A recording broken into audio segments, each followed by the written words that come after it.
Miss Edmiston, can you hear us on our end?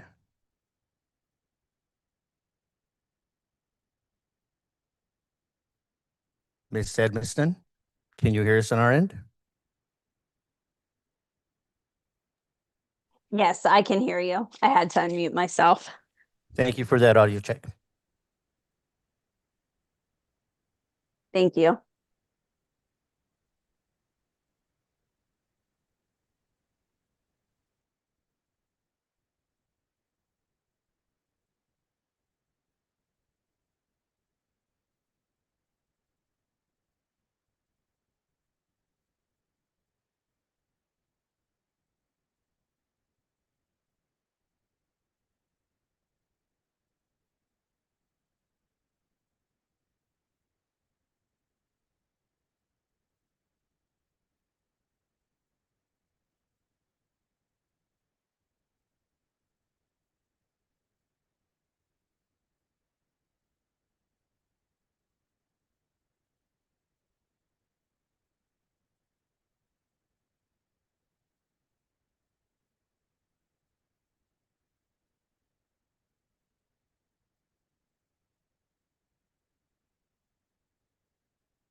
Good evening, everyone. Hello, hello. Thank you to everyone joining us in person and online tonight. Welcome back from break. I hope everybody had a restful break. And Mrs. Ship, may we please have roll call for attendance, please? Board Member Graham, Present. Board Member Ovalle, Board Member Edmiston, Present. President Trujillo. Present. Thank you. With quorum present, I'd like to call this meeting to order at 5:16 p.m. Should you choose to join me, please stand for the Pledge of Allegiance.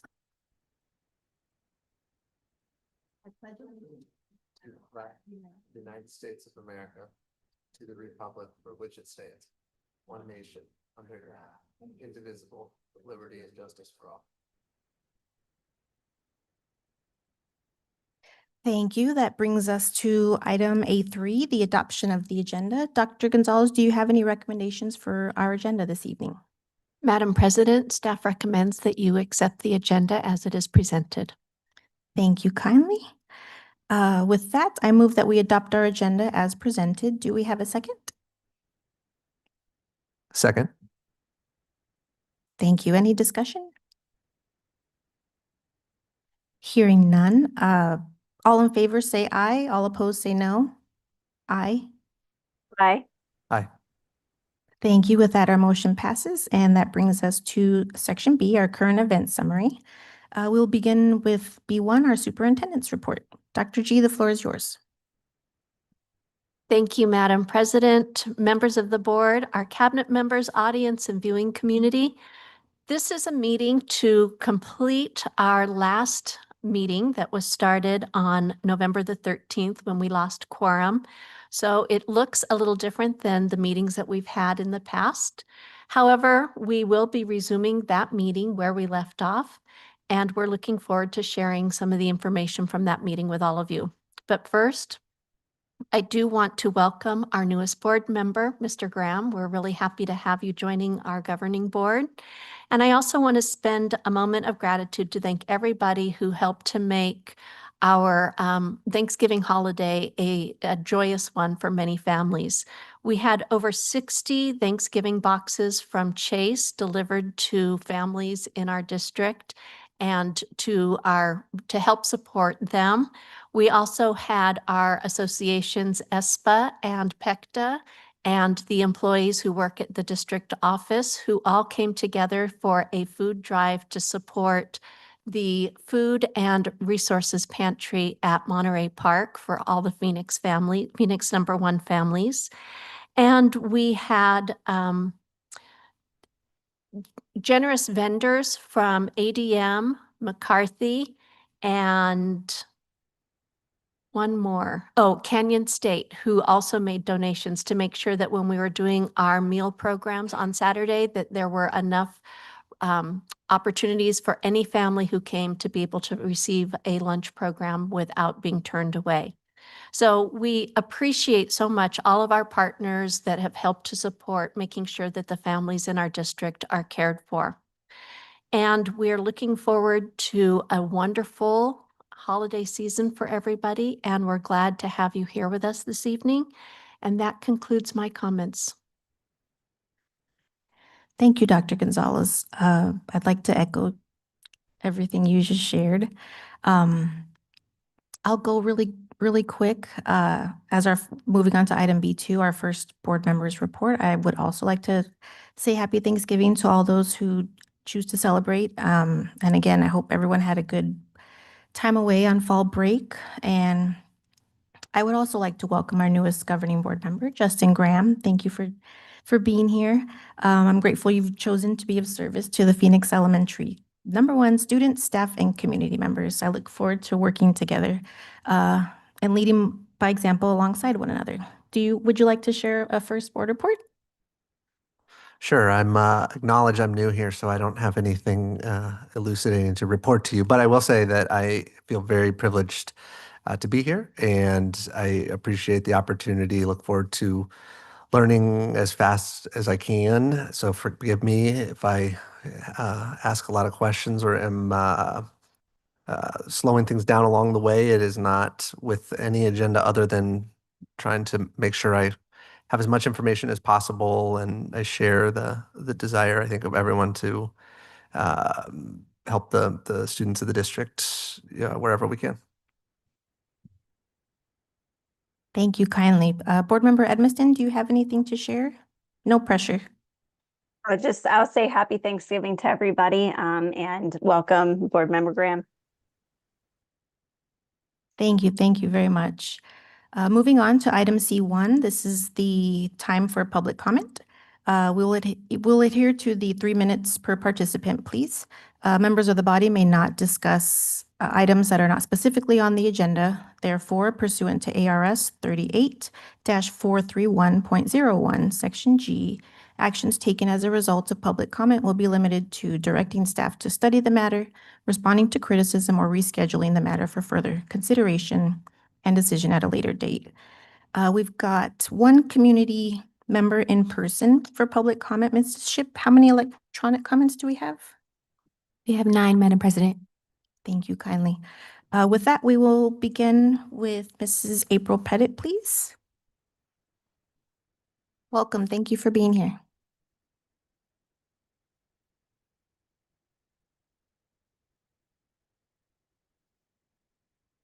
Hello. Good evening, President Trujillo, members of the Governing Board, Superintendent Gonzalez, and community members. My name is April Pettit, and I'm here tonight as the president of PECTA to speak about the proposed one-time 301 performance-based compensation payment of $1,400. As you know, our staff did not receive a cost of living adjustment for the 25-26 school year. Meanwhile, inflation in Phoenix is hovering around 3%. We are living through a real cost of living crisis, and our educators feel it every single day. For many of us, this $1,400 payment is not a bonus. It is the difference between struggling to make the holidays happen for our families and being able to breathe a little easier. Recently, PECTA and district representatives held a roundtable meeting to discuss workplace climate and staff needs. In our most recent quarterly climate survey, 42% of members responded strongly disagree to the statement. I feel my compensation reflects my workload and responsibilities. That is the single highest strongly disagree response in the entire survey. This is more than a statistic. It is a signal that our educators are hurting. This one-time payment does not fix everything, but it arrives at a moment when staff truly need support. It represents acknowledgement, relief, and respect during an increasingly challenging year. On behalf of PECTA, I want to thank you for considering this action and for recognizing the dedication of educators and staff who serve the district every day. Thank you.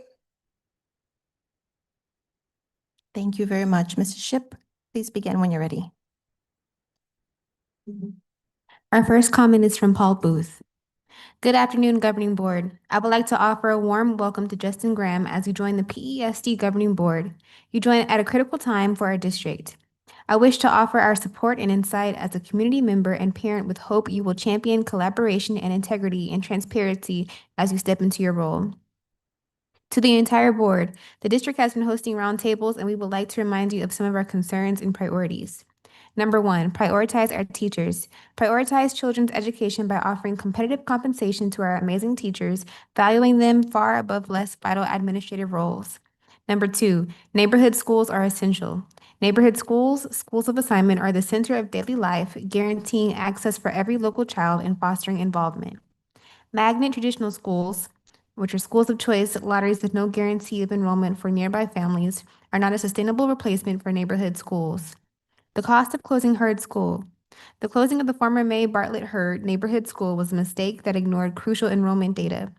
Immediate impacts. Families were reassigned to a distant campus 3+ miles away with competing district walkable schools within 2 miles, including bike paths. Forced use of an inequitable bus hub at the closed site, creating a transportation barrier. Financial damage. Enrollment has been significantly lost to nearby districts and charters as families choose closer, more convenient options. Our school was replaced with a bad lease to a private autism school. This trend is financially damaging and preventable. Consider this as part of the reimagined vision going forward. preschool for all. Every school in our district can offer a preschool option, also including Head Start when possible, to boost retention and transition to kindergarten and beyond. The centralized model of all our free pre-K options being at Faith North is not a good fit given the socioeconomic conditions of our urban district. Consider the distance that needs to be traveled for a 3-hour-a-day, 4-hour-a-week program for families. Currently, this is our only free preschool option offered. Support students with disabilities. Move beyond a deficit-based approach.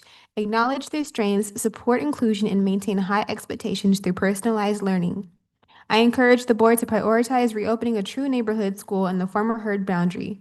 Also, if and when any future consolidation considerations are made, we must ensure prioritization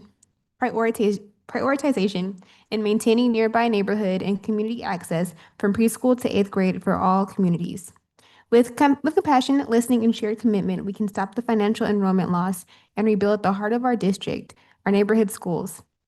While other districts wave the white flag and fall prey to a victim mentality that they are helpless bystanders in the downfall of public education, we have the opportunity to be different.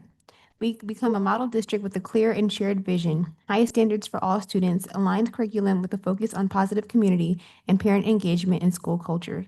Sincerely, Paul Booth.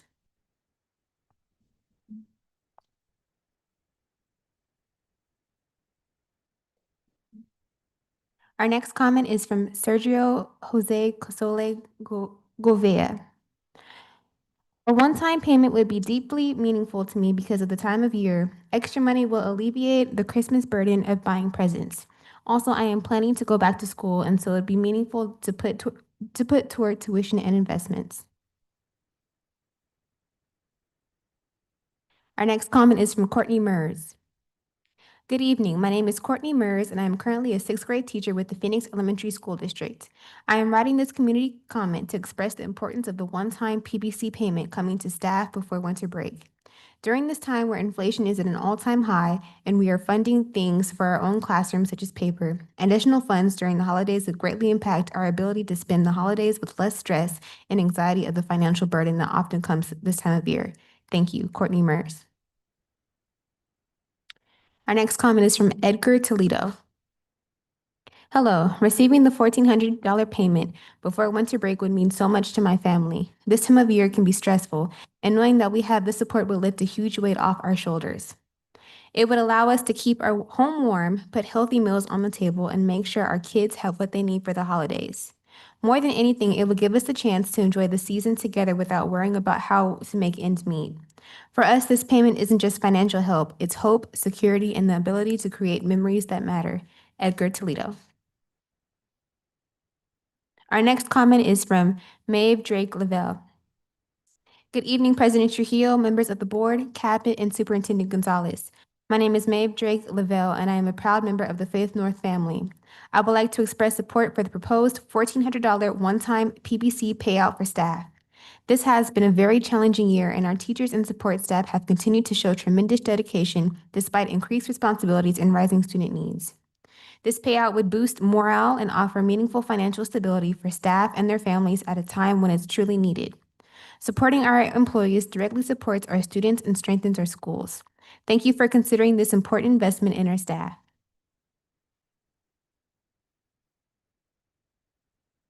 Our next comment is from Perla Fuentes. Hello, I would like to submit a comment regarding the proposed one-time payment of $1,400 arriving before winter break. This payment would mean a lot to me and my family as it will allow me to do some long-needed car maintenance and travel back home to Washington State for the holiday to spend time with my family without the financial stress and burden that comes with traveling. Thank you for your time and consideration, Perla Fuentes. Our next comment is from Ursula Coulter. To the board of the PESD number 1, to receive this one-time payment would be a great blessing, not just for myself, but for my family. I am the caregiver of my spouse, to whom I have been happily married to for 39 years. He is not able to work and has some medical challenges. Yes, he received disability, but not able to work due to challenges of his health, which has kept him from walking the past 3 years. But I'm grateful to say with the blessings of a healing process, this is the first year he has been able to move. No, it's not the pace he has always did, which is walking for 30 minutes to an hour a day in order to keep his neuropathy in check, but I'm grateful for the movement. This will be a great help for expenses that have arrived within our home. Thank you in advance. Mrs. Ursula Coulter. Our next comment is from Jacob Lott. To whom it may concern. My name is Jacob Lott, and I'm a first-year teacher with the PESD number 1 at Whittier Elementary, teaching 8th grade ELA. As a first-year teacher, I entered this profession with a deep commitment to serving my students in my community. However, the reality of today's economy has made it incredibly difficult to stay afloat on a beginning teacher's salary. Each month is a struggle to cover basic living expenses, and despite my dedication, it has become increasingly challenging to make ends meet. A one-time PBC payment would not be a mere financial boost. It would provide necessary stability at a time when many new educators are questioning whether they can afford to remain in the profession they love. It would ease a significant amount of financial stress and allow me to focus more fully on supporting my students rather than worrying about how I will pay my bills. I hope you will consider the very real circumstances educators like myself are facing. Your support would make a meaningful difference in my life and the lives of many others who work tirelessly to serve our students during difficult economic conditions. Thank you for your consideration, Jacob Lott. Our next comment is from Maureen Lefevre. Dear members of the Phoenix Elementary School District Governing Board, I hope this message finds you well. I am writing to express my strong support for the proposed one-time $1,400 PBC payment included on today's agenda. While I understand that this payment is not guaranteed, I want to share how meaningful it would be for me and my family if approved, especially with winter break approaching. The rising cost of living has placed increasing pressure on many of us, and a payout of this kind would provide immediate and much-needed relief. It would help offset essential expenses such as groceries, utilities, and holiday season costs, allowing my family to enter the new year on more stable financial footing. More broadly, this payment represents more than a financial boost. It is an acknowledgement of the dedication, long hours, and emotional labor that educators and school staff commit every day to support our students. Approving this payment would send a strong message that the district values and stands behind its employees during a challenging time. I respectfully urge the board to approve the one-time PBC payment and continue investing in the staff who work tirelessly to ensure students receive the high-quality education they deserve. Thank you for your time, your service, and your thoughtful consideration of this matter. Warm regards, Maureen Lefevre. Our final comment comes from Nicole Goodwin. Good evening, President Trujillo, governing board members, and cabinet members. My name is Nicole Goodwin, and I'm a proud first grade teacher at Whittier and PECTA treasurer. I want to welcome Mr. Justin Graham to the board in our Phoenix Elementary community. I would like to also ask all board members to vote yes on the proposed one-time $1,400 PBC payment. Recently, PECTA sent out a climate survey to members, and one thing that stood out was staff dissatisfaction with pay. We did not receive a raise this year, so this money would be a help to everyone eligible to receive it. Personally, I am trying to make my maximum contribution to my Roth IRA before the end of the year, and this money would help me reach my goal. I would like to thank Dr. Bowman and Mr. Whittle for their work in finding this money, and thank you to the rest of the 301 committee. Thank you, Nicole Goodwin. This concludes our comments. Thank you very much. Thank you for all the public comments this evening, and the time taken to do so is very much appreciated. With that, we'll move on to our action items of the evening, beginning with item D1. We'll welcome our CFO, Mr. Aaron Whittle, to present on the fiscal year 26 budget revision. Thanks for being here. Madam President, members of the board, cabinet, community, thank you for allowing me to speak tonight on behalf of our fiscal year 26 budget revision number 1. So back in June, we had an adopted budget as of June 24th. 10 days later, we have to do a June 24th, we did a proposed budget. And then on July 8th, we did the adopted budget.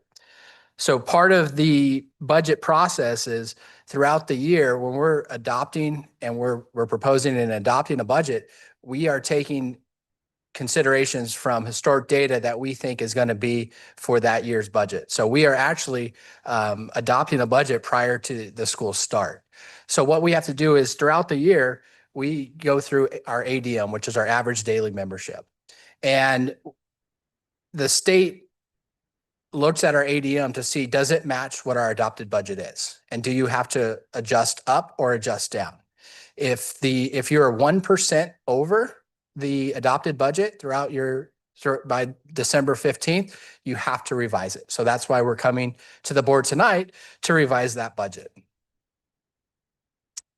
So some key state facts I want to talk to you, and as it is on the screen, is we do have several new board members. I just want to bring them up to speed on our legislation and how the budget process works. So based on ARS 15-901, this is called our base level amount. Each year, the state, whenever they do the state budget, they give us a base level amount of what we get per pupil, per weighted ADM, or average daily membership. This year, we get $5,113.26. Now, through the Arizona Constitution, there is a 2% increase minimum each year. So each year we will get 2% increase. That is the minimum amount. So last year we got $5,013. This year we get $5,113.26. Then we have what's called our transportation support limit. And you'll see in our fiscal year 26, this is our TSL. This is our transportation support limit. And you'll see right below it, fiscal year 24, 26 TRCL, which is our transportation revenue control limit. Now, it's good to mention that the transportation revenue control limit is the most or the highest we will get from the state. This is what the state says. This is what the formula that's driven by our transportation will get. So we get $1.329 million in our transportation revenue control limit. From $0 to the TSL amount, in our instance, it's $854,000. From 0 to $854,000, the state picks up. This is through our state apportionment. From the TSL amount to the TRCL amount, this is what the local taxpayers pick up. So you really want to drive that TSL number as high as you can to the TRCL, because it's a less levy of taxes on our local taxpayers, and the state is picking up most of that. And this is all driven by formula. Then you have our district additional assistance, DAA. This is also called capital or unrestricted capital outlay. This is always prior year funding. And for grades PSD is preschool disability. Through the 8th grade, we get $549.45 per ADM, or average daily membership. This number, as you'll see in the budget presentation, does not change much because it is based on prior year numbers. The Classroom Site Fund, which is ARS 15977, this is appropriated through the state. This is solely based on Arizona state tax revenue. So the better the state is doing revenue-wise, the higher this account or this fund will go. Likewise, if the state is not doing well, this account can drop. So this year, this is always is due to public schools by March 31st. So March 31st, we will know fiscal year 27 numbers. This year we had $842 per group A. And it's also good to mention the AEL, which is the aggregate expenditure limit. This is in our Constitution, our Arizona Constitution. The AEL has been overridden for the next 2 years. So fiscal year 26 and fiscal year 27, it has been overridden by the governor. In fiscal year 28, we're going to come back to this. And if there's no legislation that corrects this problem, this was a formula that was created in the 1980s when there was less students in the state. So it has been approved or overridden for the next 2 fiscal years, 26 and 27. But if it doesn't get fixed within the legislation, we are going to see the problem again in fiscal year 28. So here is our M&O budget revision number 1 breakdown.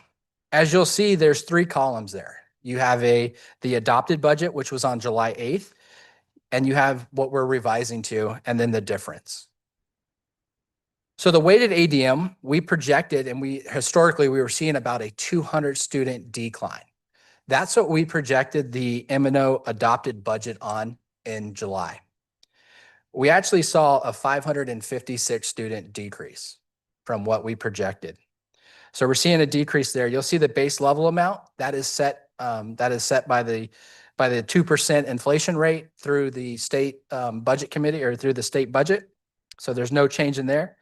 The base level control limit, this is, so we get the base level, we get $5,113.26 per weighted ADM. You multiply that by the weighted ADM, and that's where you really get your base level control limit. As you can see, we were reducing down our budget by 556 students, which is equivalent to that $2.8 million. Now, the transportation revenue control limit, as I said, this is set.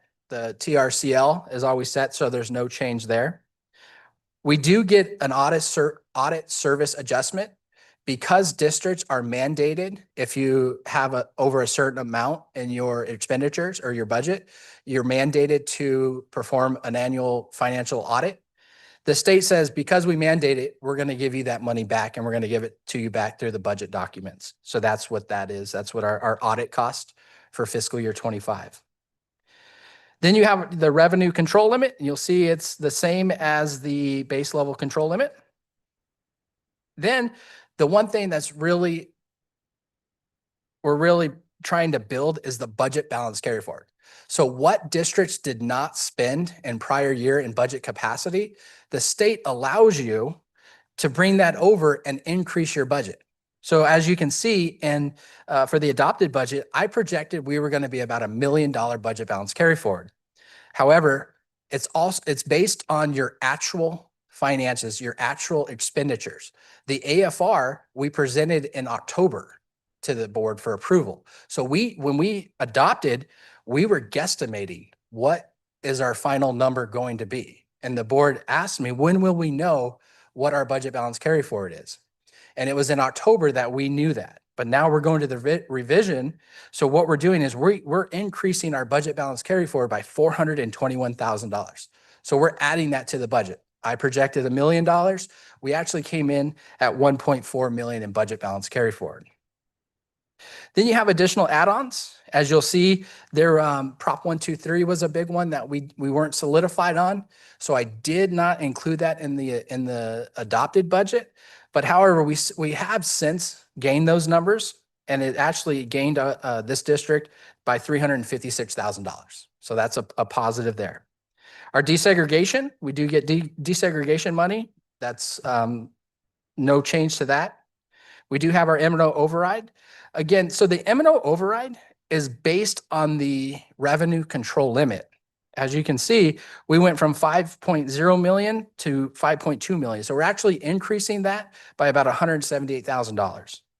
Overall, our M&O general budget limit, or you may also hear it as a GBL, our M&O general budget limit decreased by 1.8 million.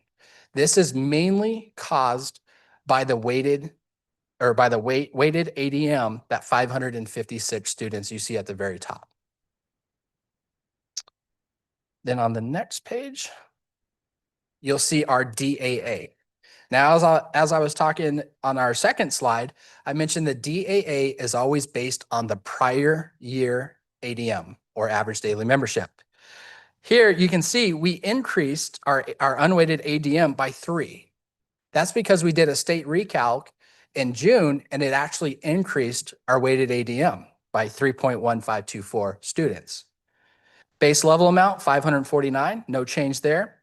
Our budget balance carry forward, this is where we're going to see it. So again, back in the adopted, I thought we were going to have a $2.049 million budget balance carry forward. It actually came in at 2.7 million, which is $662,000 difference. No change to our DAA override or our desegregation. So we're actually increasing our DAA from almost 7.5 million to 8.2 million, or an increase of 714,000 to our capital. Now, it's also good to keep in mind that capital is meant for capital, M&O is meant for M&O. So we can't use capital money for our M&O expenditures. I also did a board write-up to the board to go over every single page in great detail. And whenever I'm developing the budget, I notified the board, what are key elements that I'm looking for? What are key contributors to the budget to help me build it? So with that, I thank you, and we'll take any questions.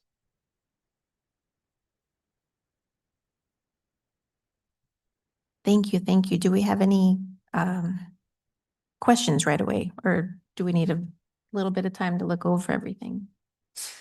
Bless you.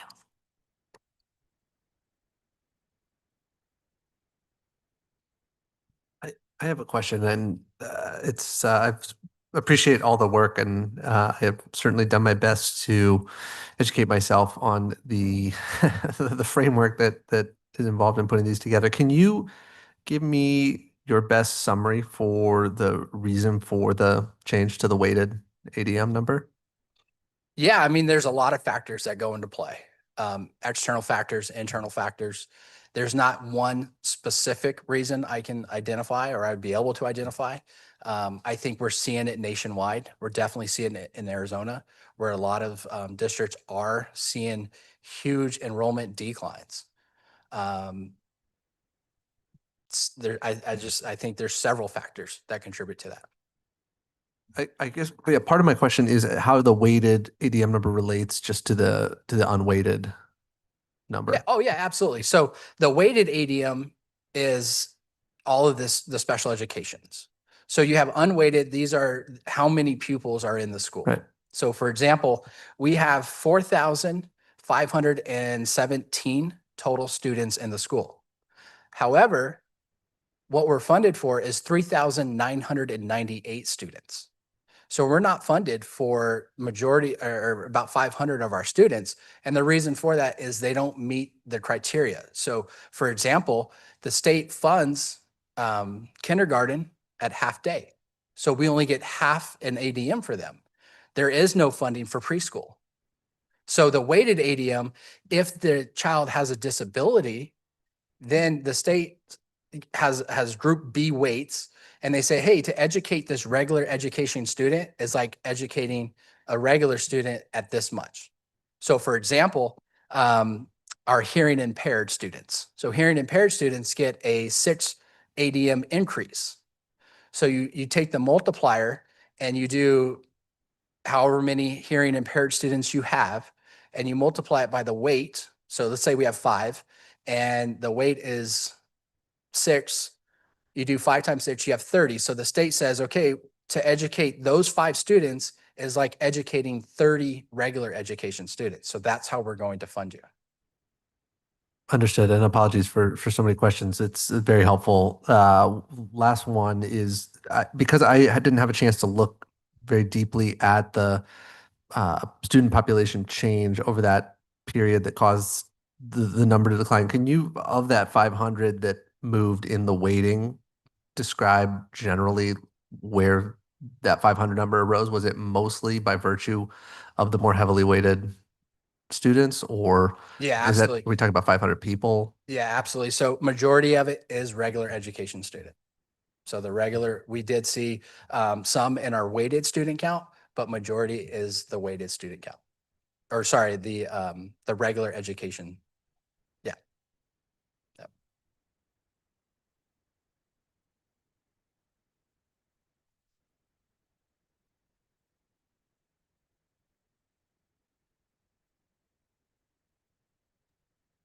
I would like to ask just one question for clarity on that. When we look at the decrease of the 556 students, what time frame specifically are we looking at the start point to the end point? Yeah, absolutely. So the start point is July 1 through the apportionment of November 15th. So can those students come back? Absolutely. Can we decrease more? Absolutely. That's why it's called ADM, average daily membership. It's not from a 100th day, or it's not from a 40th day. It is every single day. So as those students are enrolled, that's when we're counting for them. And we're doing that the 15th of every single month through our data capture. Okay, and when you say July to November, that is July to November of 2025. Of 2025, yeah. Our M&O is based on current year funding. Our DAA is based on prior year funding. Okay, So thank you. It is a roller coaster. It does go up and down. Thank you.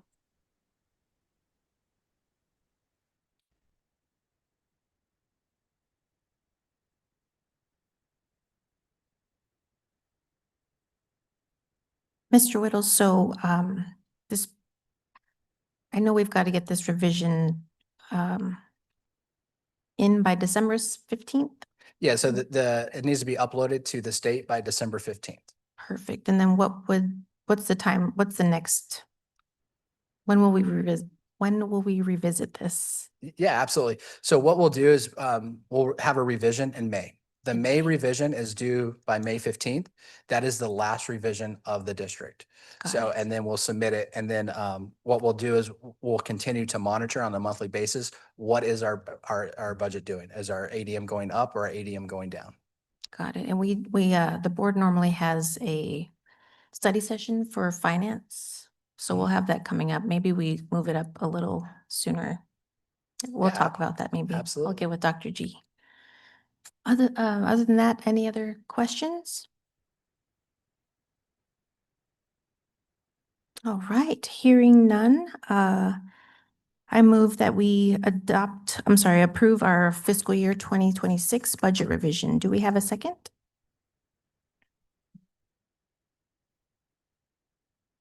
Second.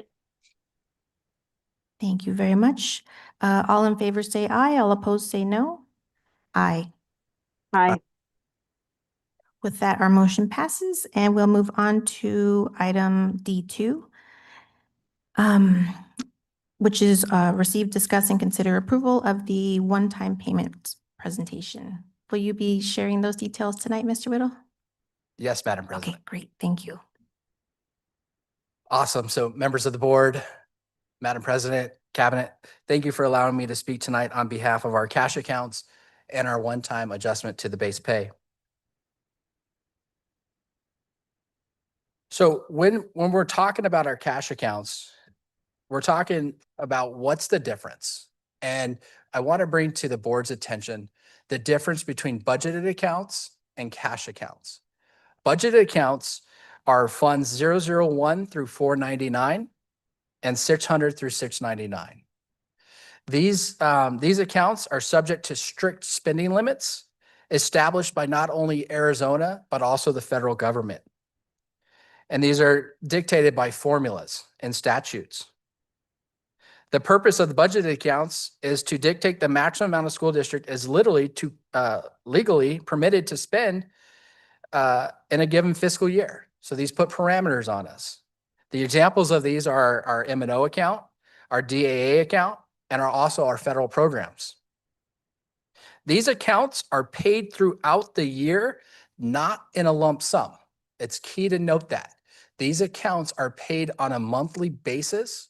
They're not paid just because we have a $50 million budget at the beginning of the year.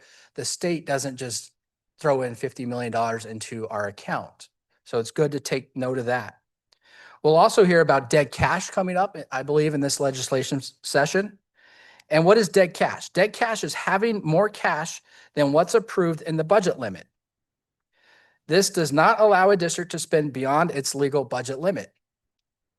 So dead cash is having more cash than what you're budgeted for. So if we have a $50 million budget and we have from prior years, we have $50.5 million in cash, we have $500,000 of dead cash. We can't take that $500,000 and add it to our M&O budget. However, there are some other accounts that we can. We can add it to our DAA account where we can add our interest, and we can also add it to our classroom site fund account, where through the budget documents that was just approved, you'll see on those line items where we're able to add the interest in there. M&O, we're not allowed to add interest, and that's what creates dead cash. Now we talk about cash accounts. What's a cash account? Cash account is funds 290, 374, and 500 through 599, and 800 through 999. Cash accounts represent the actual liquid cash balances held by the county treasurer. Now, the county treasurer does act as our bank account. Districts are also allowed to have local banks, but the county treasurer is the one that has to house all of our accounts, especially our cash accounts and our budgeted accounts. The purpose of cash accounts is the treasurer requires significant cash on hand to process warrants or process checks. So for example, Cash accounts serve as a necessary reserve. Now, remember, I mentioned just a little bit ago that we're not given the full upfront money for our budgeted accounts. So what the cash account does is while the revenue or the cash is sitting in our bank account, we're having expenditures through our M&O, through our budgeted accounts that we don't get that cash all up front. So the cash is on hand to cover those warrants, cover those checks that we might have. Now, our district relies heavily on property taxes.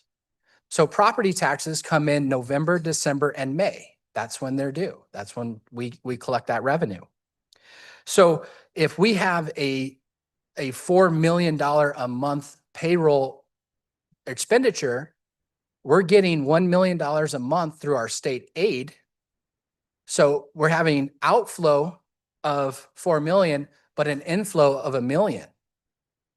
So we're 3 million negative, but our cash accounts bridge us like a lifeboat until we hit November, December, and we get an influx of our property tax revenue coming in. And then the same thing, January, we're going to be the same way. And then once we get to May, then it'll bring us back current. So the key point here is while districts cannot spend beyond their budget limit, they also cannot spend the cash they do not physically possess. Cash accounts are like your personal bank account. If you don't have the money, you can't spend it. So when we're looking at this, we want to look at when to use them. When do you use a budget account and when do you use a cash account? So budgeted accounts are mainly through the M&O account for salaries and benefits, supplies and utilities. Our federal programs, those are mainly for our salaries and benefits as well. So you can see the salaries and benefits make up primarily the most in our budgeted accounts. We must adjust budget increases or decreases as we just did in our last presentation. We decreased our budget. And also we're looking for sustainability over a projected time with our budgeted accounts and planning those short-term and long-term expenditures. Now our cash accounts are one-time expenditures, right? And as I mentioned, this is for operating our reserves for our budget accounts revenue. So remember, a lifeboat to get us from July to November. And they're also source specific. So you'll see, what do you mean by source specific is if somebody donates something and says this is particular for this field trip in Mrs. Hall 3rd grade, we have to make sure it goes to Mrs. Hall 3rd grade's field trip. So it is source specific or athletics. Now the cash accounts are less restricted than the budgeted control accounts. That's also good to know because in the budgeted control accounts, we have to go off of statute. What does statute say? In our cash accounts, it's less restrictive. Now, I just want to give you a background. And as you heard, several of our call to the public earlier, from 2024 to August 2025, Phoenix has seen a 2.9% inflation rate in the Phoenix metro area. The Phoenix One staff did not receive a cost of living adjustment for fiscal year 26. What an employee made on July 1, 2024 is what they're making today. So almost a year and a half later, what they made then is what they're still making today. And also it's good to note that our finances were not stabilized until the fall of this year. So we got our finances under control. We're able to look at our budgeted and also our cash accounts. So we want to talk about what we're proposing here. We're proposing a one-time payment paid up to $1,400 based on a prorated FTE. The conditions for the payment, employees hired by November 21st will be paid in December of this year. Employees hired between November 22nd and March 6th will be paid in May of 2026. And employees hired after March 6th will not be eligible for the one-time payment adjustment to the base salary. So when we're looking at this, what accounts are we using? We're using cash accounts. We're not using budgeted accounts because cash accounts, like we just saw, are more specific for one-time payments. This is not an ongoing, we're going to put it in the budget, an ongoing expenditure. It's a one-time. So we plan on using funds 010, which is our classroom site fund, Fund 290, which is our Medicaid fund, Fund 510, which is our food service fund, and Fund 570, which is our indirect fund. Instructional staff, we'll pay them out of Fund 010. Our ESS staff will be paid out of Fund 290. Our nutrition service staff will be paid out of Fund 510, and our support and administration staff will be paid out of Fund 570. So if we're able to do this, what is the outcome? What's the outcome? The outcome is increased staff morale and motivation. It's a tool to use to recruit and retain highly qualified staff. And the one-time payment will help supplement staff income, as we heard in our call to the public. Now, I do want to mention that it does benefit all staff. Mostly our 10 and 11-month staff that do not work over the summer. These employees are our bus attendants, our instructional instructional aides, our bus drivers, and other support staff. So this one-time payment to adjustment to the base salary is very crucial at a very much needed time for our staff. So I wanted to present what does that look like, and being transparent with our cash accounts. These are our cash accounts that we intend on using. And you'll see the balance with the current expenditures. These are numbers that I am basing on June 30th. Where are we going to finish on June 30th? So that includes our current expenditures, our projected encumbrances throughout the year. And you'll see I also added the one-time payment. How much is this going to cost or affect each account?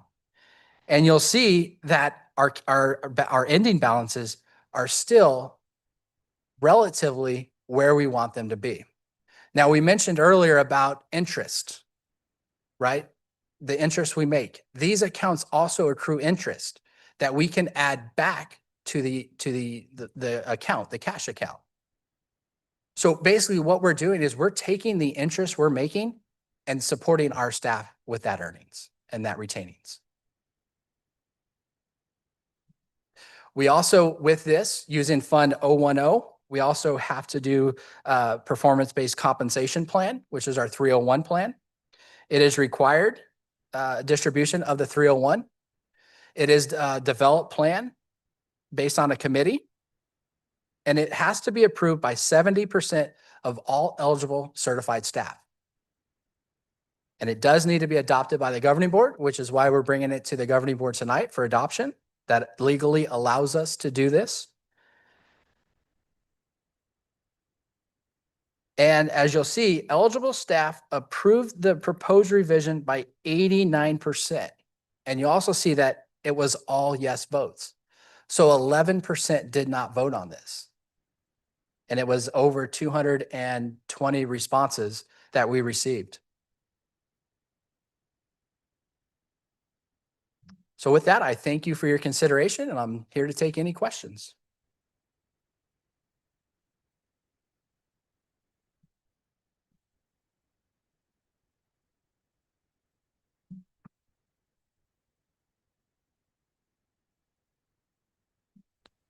Well, thank you, Mr. Whittle, for that presentation. I think you answered all my questions. I was mostly concerned if this was coming from a one-time payment, because in the past I've seen that. And so, like, making sure that it's not going to take away from our funds like that was very clarifying for me. I think that would be my only concern. And so I appreciate you, being very clear with this information.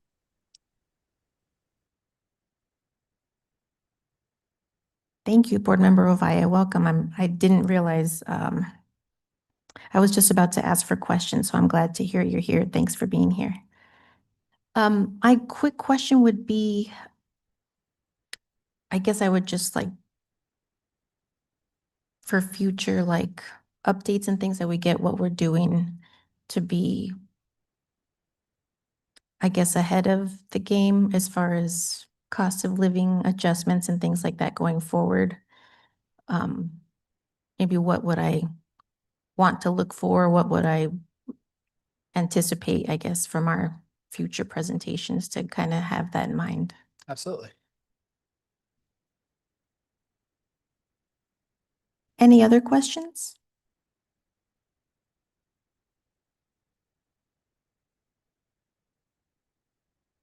Hearing none, I move that we approve our cash accounts one-time payment this evening. Do we have a second? This is Erica and I second. Thank you very much. All in favor say aye. All opposed say no. Aye. Aye. Aye. Aye. Thank you. With that, our motion passes and we will move on to item D3. This item is on the agenda as a placement to provide information about the district's adopted governance work, including our board's long-term goals, our superintendent guardrails, and our 5-year monitoring calendar. In this agenda item, there are attachments for each items and more. And this evening, monitoring reports for Board Goal 3 and Superintendent Guardrail number 3 will be reviewed for acceptance and approval. With that, I'll move on to item D4 and welcome Dr. G, I assume, to discuss our Board Goal 3 progress monitoring report. So we received the report at our previous meeting, but because we did not have quorum, we were not able to vote to approve the report that was provided. In a nutshell, we are continuing to make progress in our, this is Goal 3, which is our goal to have the percent of English language learners increasing their proficiency level at least one category as measured by the state assessment AZELA. We're hoping to see, or we're aiming to see, an increase from 32% in August of 2023 to 50% by August of 2028. We are on track to hit that, and in each year that we've monitored our interims, we have met our goals with that. So we'll continue to, we actually think this is one of our strongest goals. And the interims that we've used have really helped us to be much more predictive in terms of knowing that our students are on track. We've also been able to embed the practices that we're using in this goal across both math and literacy. And I think that's another part of the reason that we're seeing such a strong result in this particular area.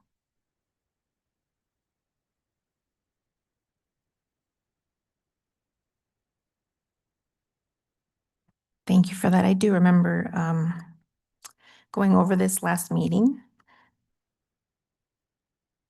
So if there are any questions from the board members, please ask.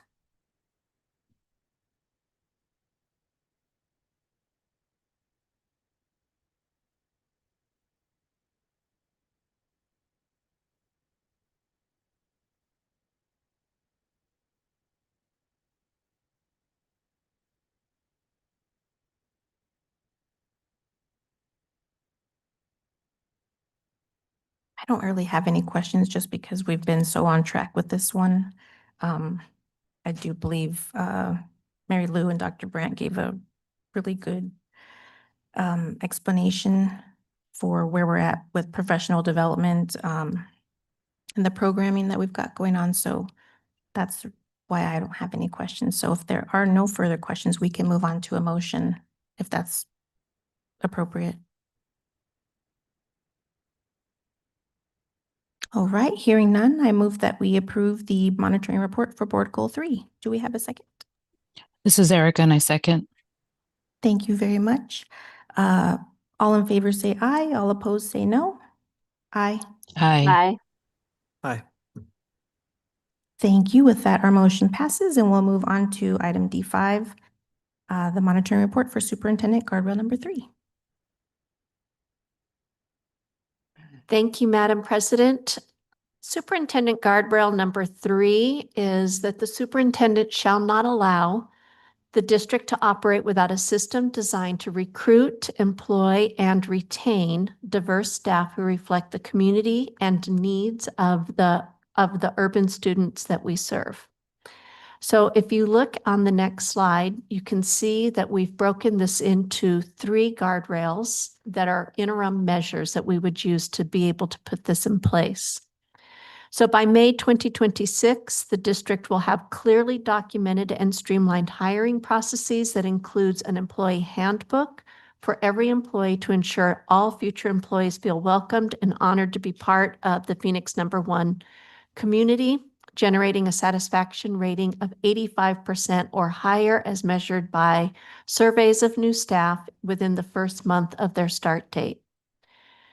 Interim guardrail number 3.2 says that by May 2026, the district will have clearly documented and researched teacher onboarding process to ensure all teachers feel welcomed and equipped to be a successful member of the Phoenix #1 community, generating a retention rate of 85% or higher as measured by renewal contracts.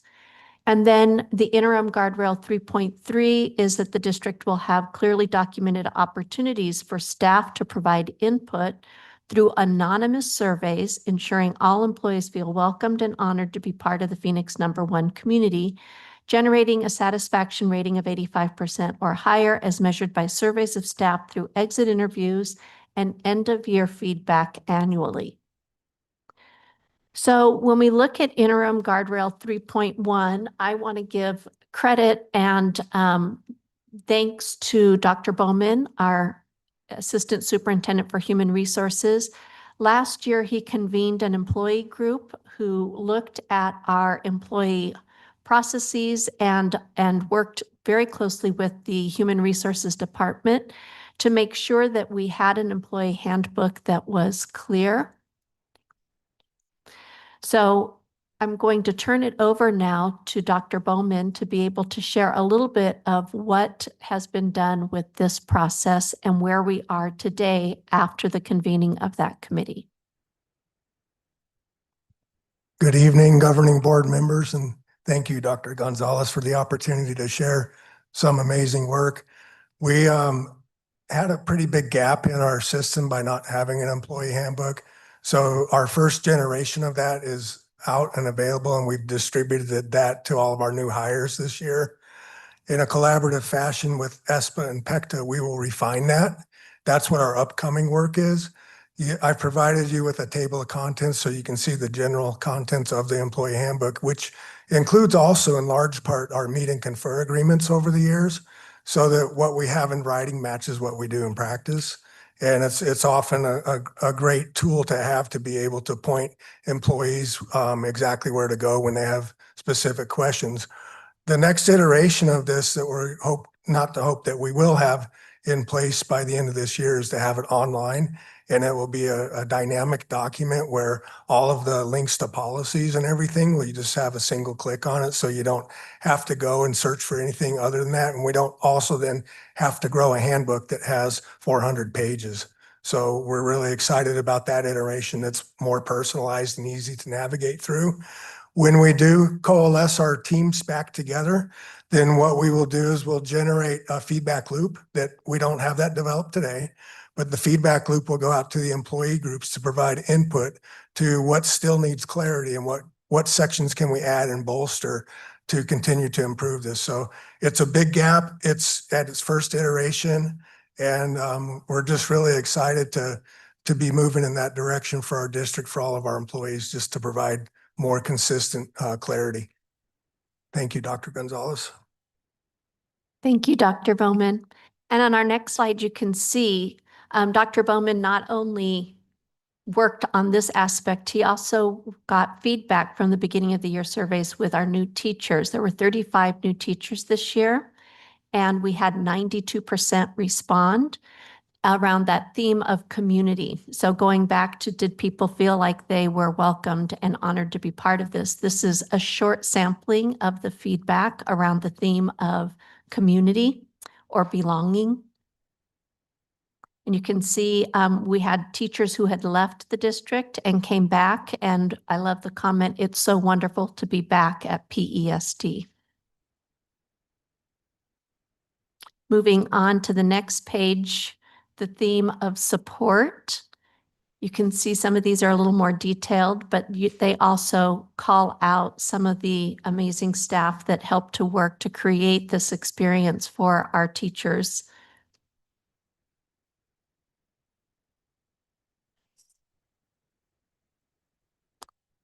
You can see Dr. Ailshire and Dawn. Dawn is our social worker lead social worker for the district. And she's spoken to the governing board before, but appreciating the focus the district has on creating safe, supportive, and collaborative classroom communities.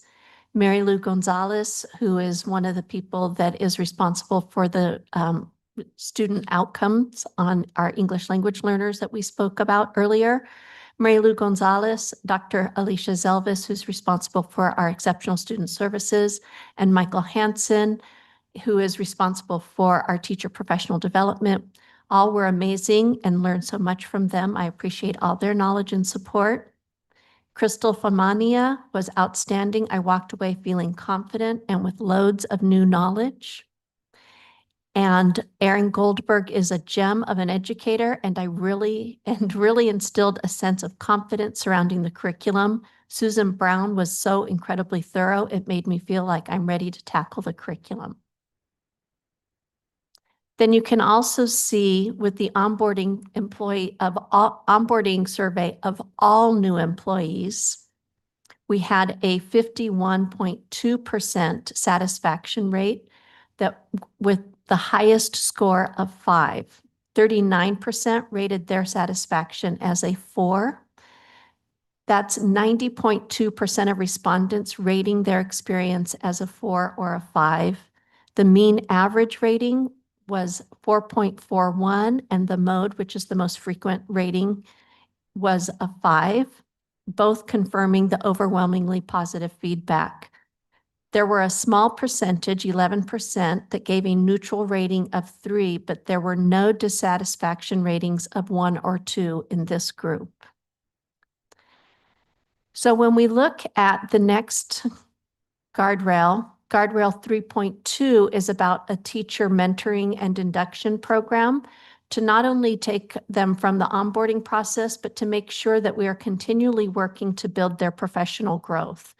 And so Michael Hansen, who is the person in charge of teacher professional development, has this program that we're building called BUILD, Believe, Understand, Inspire, Learn, and Develop. And this program is designed to be a 3-year induction program. So it takes teachers from new to district or new to profession and walks them through developing a strong understanding of our curriculum, of teaching practices, and collegial supports that are available. It builds on that week-long onboarding process that we have and provides a mentor and support for the teachers throughout the course of those 3 years.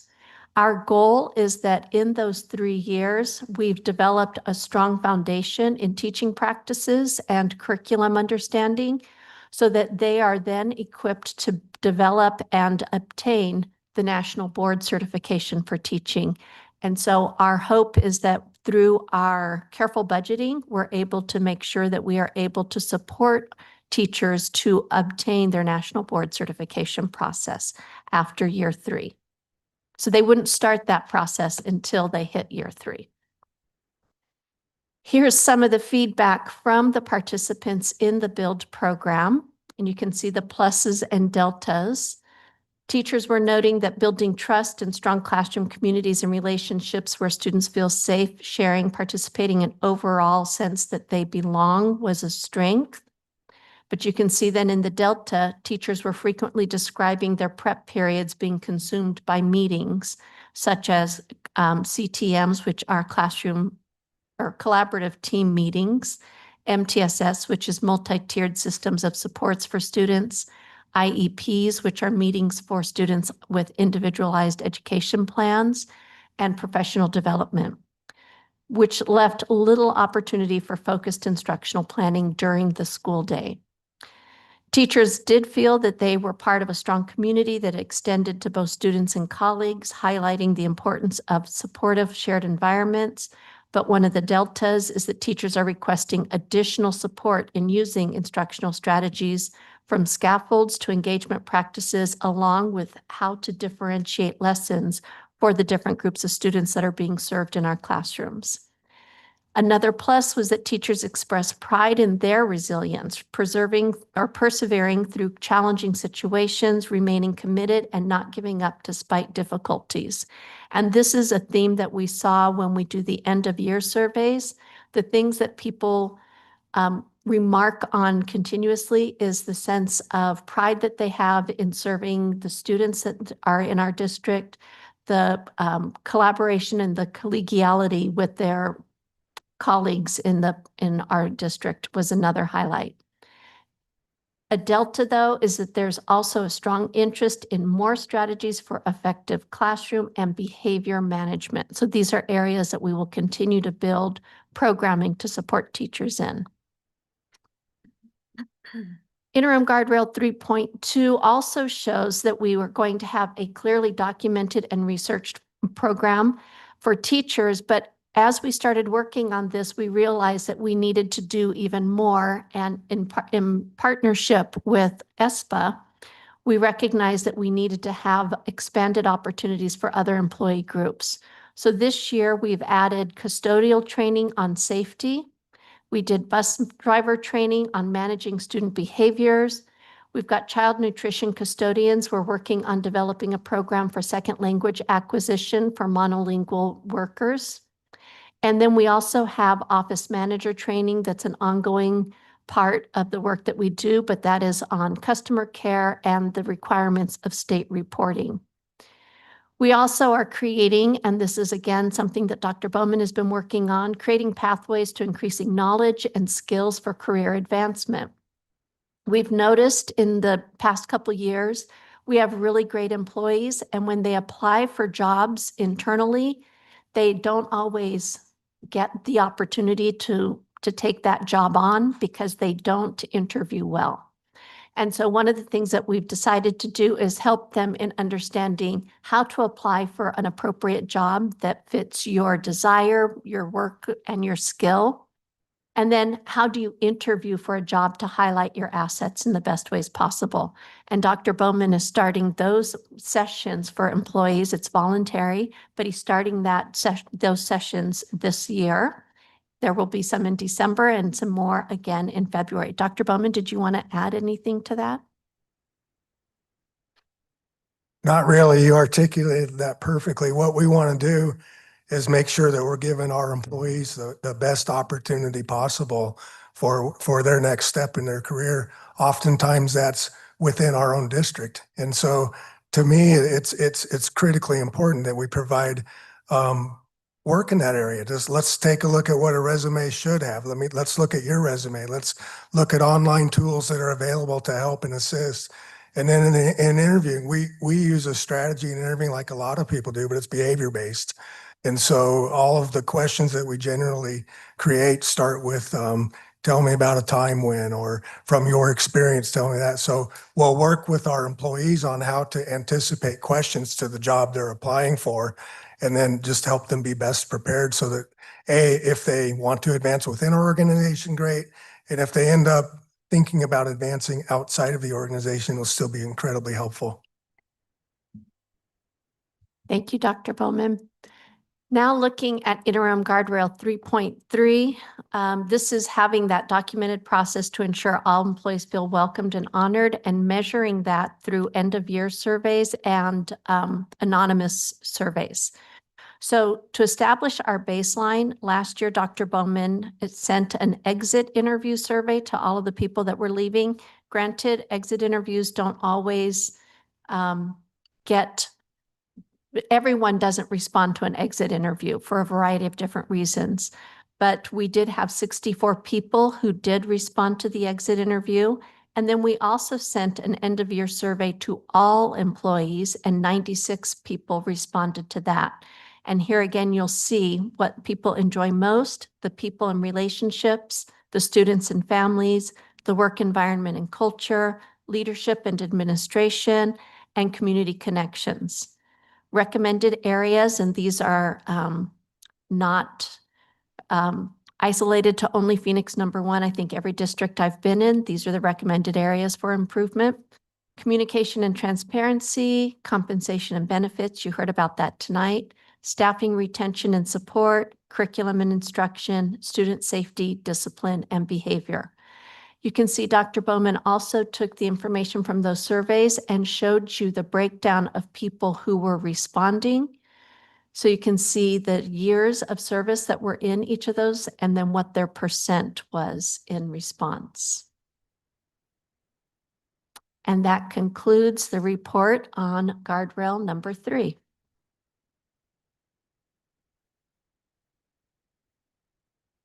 Thank you. Are there any questions? I've got a question.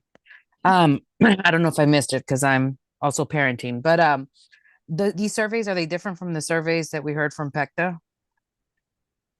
Yes, the surveys that we saw from PECTA were administered at the quarter. That's part of the meet and confer process that we agreed to last year, is that we would have quarterly surveys. Mm-hmm. These surveys were administered to, and those were administered to members of PECTA. These surveys were administered to all employees at the end of last year, the end of year surveys. Or if it was the exit interview survey, it's to people who are leaving our district for one reason or another. The other surveys that we talked about at the beginning were to new teachers and new employees. So those might be members of PECTA, but they are people who are specifically starting careers with us this year. I guess I'm asking because what I noticed with the other surveys is there wasn't a lot of engagement. And then a lot of the issues that they were describing other than salary are really not being addressed. I don't think that it wasn't like an equitable survey, if I'm going to be 100% honest. Like my kid's school, none of the teachers from that school participated, and that's one of the schools that needs like the most help and resources. And so I guess my question for you is, out of how many employees at a total, how many responded? Are you asking how many of the Surveys from the ones you guys did? Oh, yeah, the numbers are here. So for the exit interviews, 64 of the people who were leaving the district responded. The Mhm. end of year baseline surveys were 96. These are anonymous, so we don't know if they were people at which schools they were at or which departments they were in. For the new teacher surveys, we had 89 new employees. We had 89% or 89 people responding, which was 52% of all of our new employees. Mhm. And with the new teachers, we had 35 employees, 92% of them responded. Okay, so out of the general public of teachers, not new, not exiting, how many were they surveyed? I don't think I'm catching that. No, that is the quarterly survey that PECTA administered, and the people that, it was a very small N, as you'll remember, and Ms. Pettit had to leave already, so we don't have that number Yeah. of people, but she admitted that it was a very small number, Yeah. that it was typically people who were unhappy about something. Why don't we survey all the teachers? Why are we only focusing on people that are leaving and coming in? The guardrail was set for a particular understanding to understand why people are leaving and what they Oh, say about okay. working here. It was also designed to be about how we are keeping people who are coming into the district. So these guardrails and the Yes. surveys we're using are particular to those questions. Okay. The other surveys, and that's why we're partnering with PECTA to get these surveys and to be able to review this data. Those do go out to members of PECTA, and they were offered to other people if they wanted. Mhm. But honestly, I think a lot of times our teachers feel a little bit of survey fatigue. So not everyone chooses to respond. I understand about the guardrail. I didn't catch that in the beginning, but I definitely think that all our teachers should be surveyed on I don't know, on a quarterly basis or whatever. The fact that nobody answers them is kind of disturbing to me. And then it's like a certain percentage. There's only like a certain group that answers the surveys. Like a lot of people of color were left out. And so I get that this is a survey only for incoming and outcoming. I get it. I didn't get it in the beginning, but I think in the future, knowing where our teachers stand and what their needs are, because, unfortunately, a lot of people scored things really low. And I would like us to be a district that catches some of those issues that our teachers are facing from the jump and helping them so that they can exceed and they can be part of these excelling in their career programs and stuff like that. And so I think that, I mean, I don't know how that goes in the future to talk about it, but I think that expanding the surveys and including all teachers' voices would be really important, because if the teachers are doing a great job, then our students are doing a great job. And that's it. That was my feedback. That's it. Thank you. Mm-hmm. Thank you, Board Member Ovaya. All really important concerns. I really appreciate the feedback. Some of my questions at the prior meeting were regarding how many survey responses we got and things like that. So those have all been incorporated in here. And I appreciate it very much. One thing that stuck out to me was the prep periods. I know a while back we made some improvements where we reserved the day back from break so teachers have that time. But I just wonder what in the future we could expect or anticipate to better help those prep periods, stay prep periods. And I get that the collaborative team meetings and all of those things are super important because we have all this work to do. But I just wonder how I, as a board member, can support those prep periods, because I feel like that time is super important. I really need my time to prep before a meeting. So like, you know how weird I get when I'm trying to just get things done that I need to get done. So just a little question about that. I think we all feel that pressure to be prepared, and particularly when we're wanting to give our best to our students, we really do need the time to be prepared. We really tried to preserve the time for teachers during their prep time to have that time, but there are things like IEP meetings or MTSS meetings. Those are designed to provide supports to the students that the teachers are serving. And again, it's designed to be collaboration for them to get the right resources to meet the varying needs. But when that's happening, if you're not prepared already, it feels like a loss of time. So we recognize that that's an ongoing issue. We did give back for teachers after every extended holiday, a day that is theirs for professional development and for planning. So they have half the day is dedicated to plan time, half of the day is dedicated to professional development or staff meeting, depending on what the needs are. We also have early release on Wednesdays that is designed to be time for teachers to be engaging in collaborative team meetings and professional development. What we're finding is there's just never enough time in the day, and teachers, like any of us, don't like to have to take work home because it takes away from our families. And we're trying to figure out what's that balance? How do we create those opportunities and make sure that our teachers have the creative opportunity to teach in a way that is dynamic and inspiring for our students? And so it is a balance. We're working with our principals. We're working in Meet and Confer with PECTA on this. Thank you. I really appreciate it. Any other questions?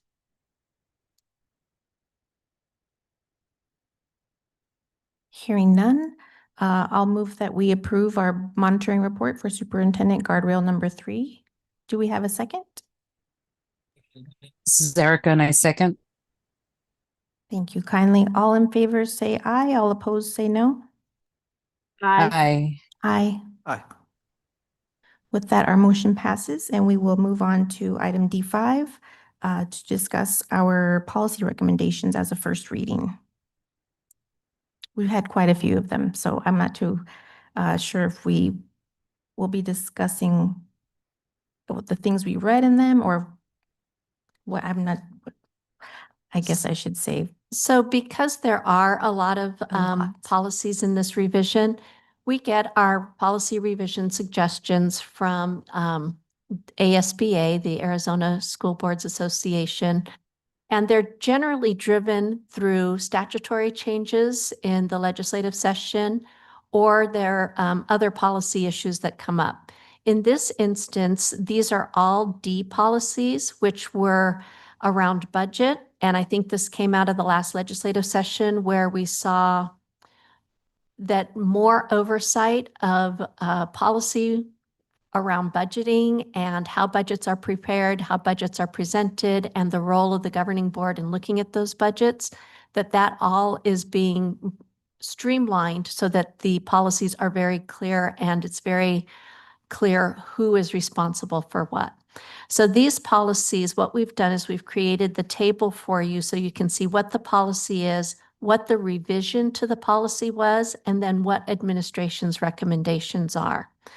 So in the first read, this is your opportunity to go through those, to discuss them as a governing board, or to make note, give those to staff. And then when we do the second read, then we would come back and you would propose, you might say, you can't not do what is statutorily required. That's a double negative. You have to do what is statutorily required. But if you don't like the way something is phrased, we can work on revising that phrase, and we would have legal work with us to make sure that that change in phrasing doesn't change the intent of the policy recommendation based on the statutory requirements.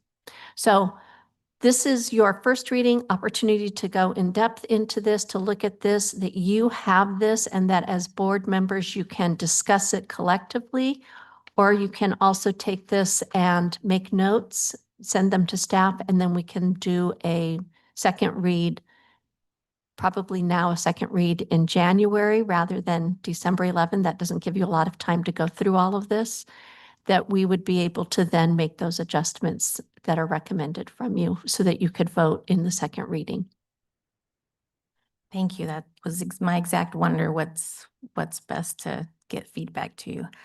All right, do we have any discussion on this item? I personally plan to send my items to Mrs. Shipp probably to defer where they should go. So that's what I'm planning to do. I think that would be a fabulous recommendation as board members are going through these. If they have questions or recommendations for change in the policy language, to send those to Mrs. Shipp, and then cabinet will assemble all of these and put together the recommended changes to present in the second reading. Can I just bring up a couple issues now, just, so I wrote them out so everybody sort of know where I'm thinking. I read through them, and on this one or this set, I do have two concerns. One is on DA and one is on DBF. And I read through them a couple times just to make sure that, I was understanding the changes correctly. But on DA, on Part E, the proposed change is it's the current language is from maintain within budget limits a level of per student expenditure needed to provide high quality education, to maintain within budget limits a level of per student expenditure that provide for the needs of all students. I don't really like this change. And the reason is that I think it's shifting that language away from the educational outcomes, even though that's taking a step back. I don't think that that's the intent, but reading through it a couple times, it really does seem to be just, moving away from educational outcomes and how it's stated. And I think that, if you're looking as between the educational outcomes, in the needs of all students, I think if one of those things is kind of implicit, it's the needs of all students, but I think that the focus needs to be on the educational outcomes. So that one, I don't know if educational outcomes, the way that's stated is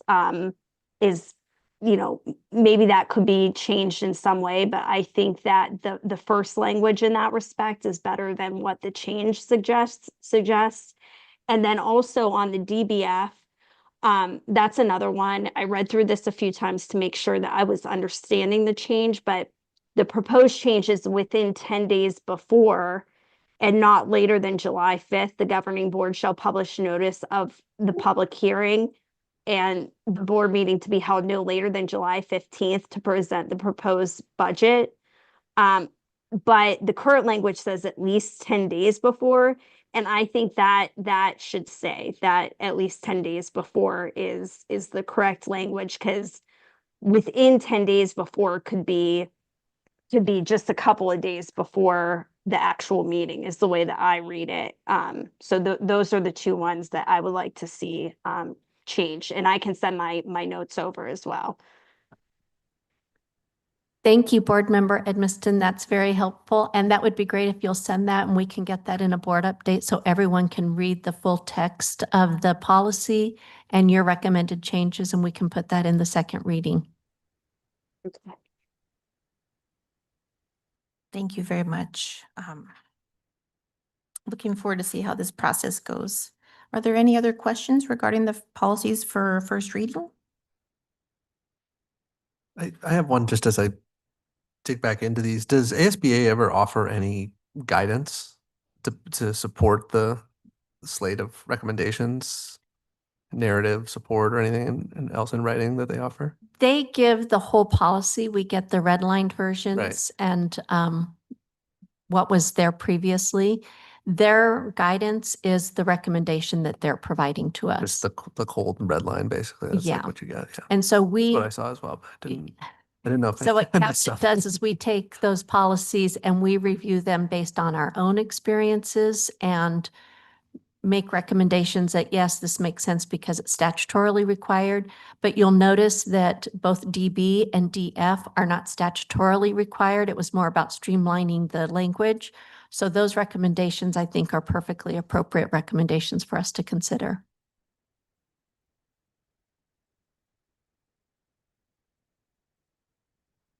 Thank you very much. Hearing no other questions, we'll move on to the next item.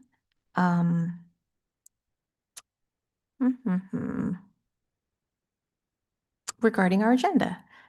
Same thing, this policy BEDB is brought as a first read. We're proposing modifying the agenda to share the district's regularly scheduled progress monitoring reports earlier in the meeting as opposed to the action item section in an effort for board meetings to run more fluidly. So that's the major change on this one. Adhering to the current policy puts them in our action items. And since it's kind of a consistently regular expected thing, I believe it's best to put them at the beginning to get those things shared, covered, and moved on to other business that we've got to take care of. So that's why that's in here. Are there any questions regarding this policy as a first read? Point of inquiry on that, just to make sure that I understand that the effect of it would be to be pushing public comment back later in the agenda, put the monitoring before public comment. Yes, exactly. Okay, yeah. I just want to weigh in on this so everybody knows how I'm thinking, because I did read these carefully to make sure I understood.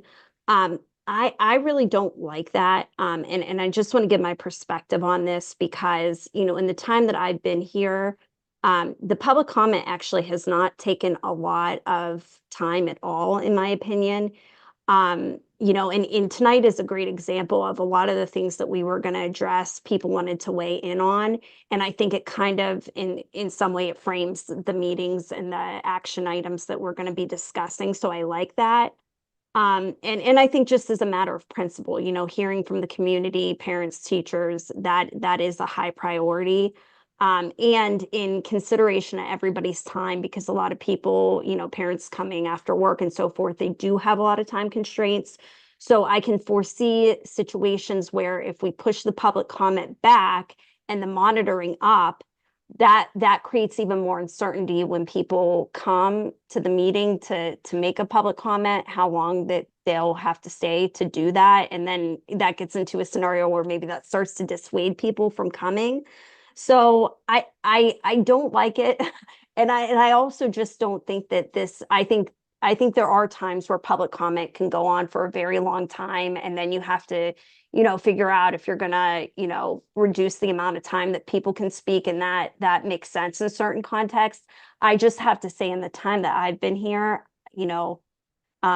it really hasn't been an issue, and I think everybody's really mindful of the time. So I would prefer to keep it as it is. Yeah, I would have to agree with her too. Thank you for bringing that up, by the way, because I can't see what we're looking at right now, and I don't have that information. But I agree that families should be prioritized and speak when they have a chance, and especially I seen it when we were closing schools, and there was a lot of controversy. So I prefer families be prioritized and let them come and speak and do their thing before anything. Thank you very much for the feedback. I'd like to share mine briefly. Since it's our progress monitoring for our student outcome data, to me, that was an important part to have public participation, listen in on and hear what's going on in the district. It is part of our responsibility to make sure we're sharing that data with the community. So that's the reason I considered having it pushed up earlier. So that's the main reason why. I definitely agree that I would like to get people in and out of here and run a very timely meeting. I do always try to prioritize that. So that's the main reason, but I'm definitely open to the feedback. We could also send edits to Mrs. Ship. That would be really helpful for when it comes back as a second read. Any further discussion?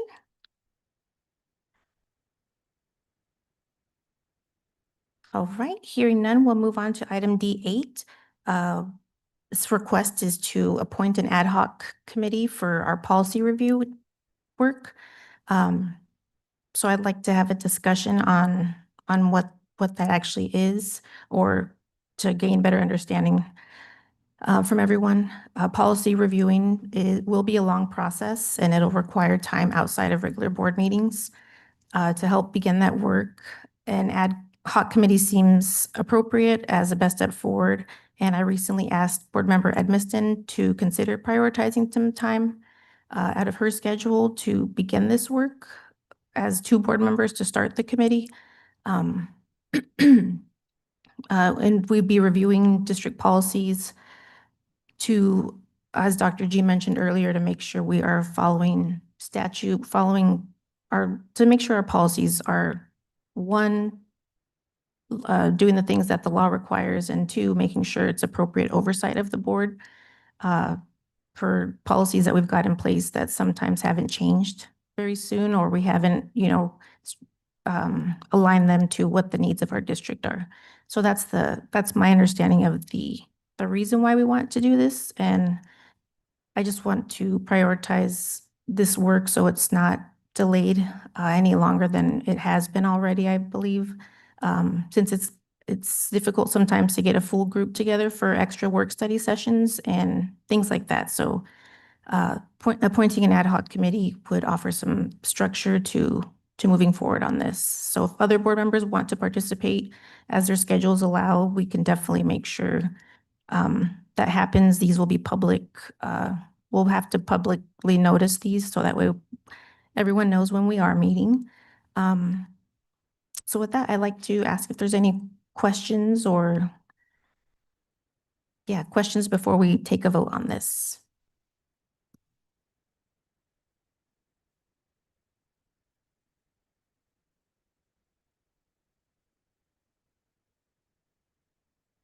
Board Member Edmiston, are you still considering whether or not this fits with your schedule, or is this something we are able to move forward with if we do appoint this committee?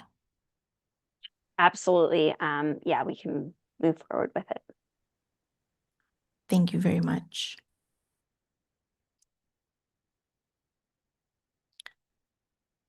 So, Madam President, as a point of clarification, you're making a recommendation that the ad hoc committee begin with you and Board Member Edmiston? Yes. And that's what you're asking the board members to vote on? To begin, yes. And other people will be welcome to join us, other board members, other people that can give the time to it. Absolutely. But to start with, the 2 board members would be helpful.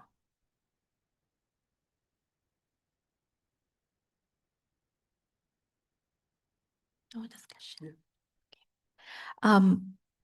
Hearing no further discussion, I would like to move that we do appoint myself and Board Member Edmiston as the ad hoc committee members to begin policy review work. Do we have a second?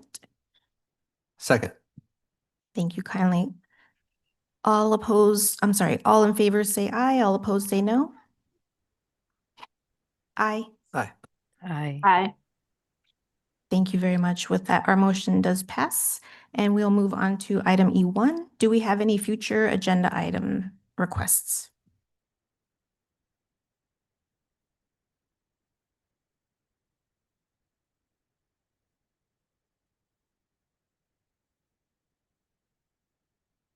Hearing none, I will move on to item F1, our adjournment. I will move that we adjourn this evening at 6:51 PM. Do we have a second? Second. Thank you very much. All in favor say aye, all opposed say no. Aye. Aye. With that, our meeting adjourns. Thank you all for joining us this evening. Our next board meeting will be held on December 11th. That is a Thursday, 5:15 here in the